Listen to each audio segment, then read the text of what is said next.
بسم اللہ الرحمن الرحیم الحمد للہ رب العالمین والصلاة والسلام علی سید المرسلین۔ پیارے دوستو، آج ہم ایک نہایت اہم لیکن اکثر غلط فہمیوں کا شکار ہونے والے موضوع پر گفتگو کریں گے۔ عملیات کیا ہے؟ کیا واقعی عملیات جادو ہے؟ کیا عملیات کا مطلب صرف تعویذ گنڈے ہیں؟ اور کیا یہ سب کچھ شریعت کے مطابق بھی ہے یا نہیں؟ آئیے ان سوالات کا جواب قرآن و سنت کی روشنی میں سمجھنے کی کوشش کرتے ہیں۔ عملیات کی تعریف سمجھ لیں۔ عملیات دراصل عربی لفظ عمل سے نکلا ہے، جس کا مطلب ہے کسی مقصد کے لیے کوئی روحانی یا شرعی طریقہ اپنانا۔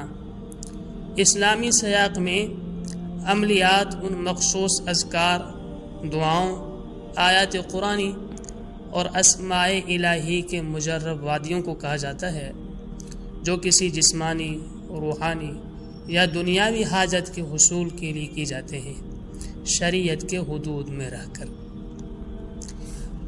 عملیات جائز یا ناجائز، یہ ایک نازک پہلو ہے جسے سمجھنا انتہائی ضروری ہے۔ تمام عملیات ناجائز نہیں ہوتے اور نہ ہی ہر عمل جائز۔ اگر کوئی عمل قرآن و سنت کے مطابق ہو، شرک یا کفریہ الفاظ سے پاک ہو اور صرف اللہ تعالی سے مدد مانگی جائے تو وہ جائز اور مستحب شمار ہوتا ہے۔ لیکن اگر کسی جن، شیطان یا غیر اللہ کو پکارا جائے، کفریہ الفاظ، جادو یا خون کا استعمال ہو یا انسانوں کو نقصان پہنچانے کی نیت ہو تو وہ حرام، ناجائز اور گناہ کبیرہ ہے۔ کون سے عملیات جائز ہیں؟ قرآن کی آیات سے علاج، دم وغیرہ کرنا جسے رقیہ شرعیہ کہا جاتا ہے، مسنون دعاؤں کا ورد، اسماء حسنہ کے وظائف، صدقہ، خیرات، نماز اور استغفار کے ذریعے حاجات کا حل،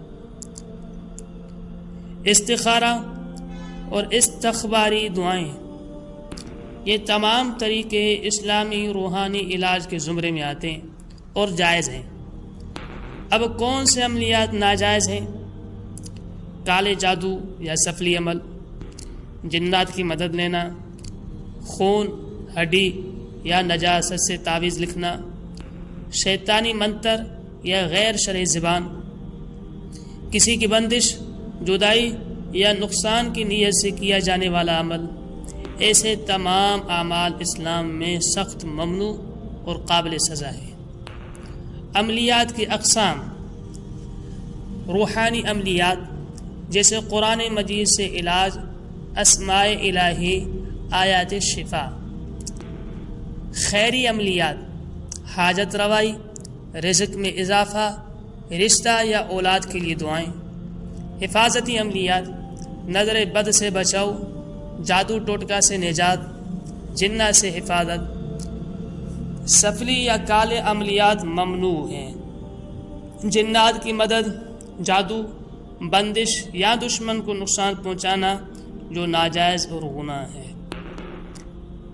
عملیات کی شرائط: نیت خالص ہو، صرف اللہ تعالی کی رضا کے لیے ہو، عمل قرآن و حدیث سے ثابت ہو، شرعی الفاظ اور مسنون دعائیں استعمال ہوں، عامل کا عقیدہ درست اور توحید پر مبنی ہو، عمل سے کسی کو نقصان نہ ہو، وقت، تعداد اور طہارت کے اصولوں کا خیال رکھا جائے۔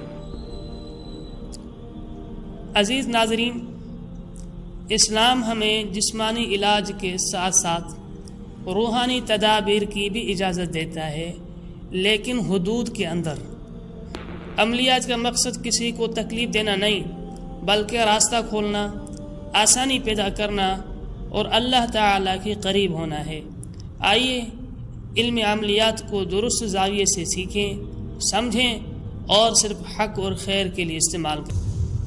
اگر آپ بھی عملیات، وظائف اور روحانی علوم کی حقیقت کو جاننا چاہتے ہیں تو ہمارے چینل اسرار عملیات کو ضرور سبسکرائب کریں، ویڈیو کو لائک اور شیئر کریں تاکہ یہ علم ان تک بھی پہنچے جو راہ حق کے طرف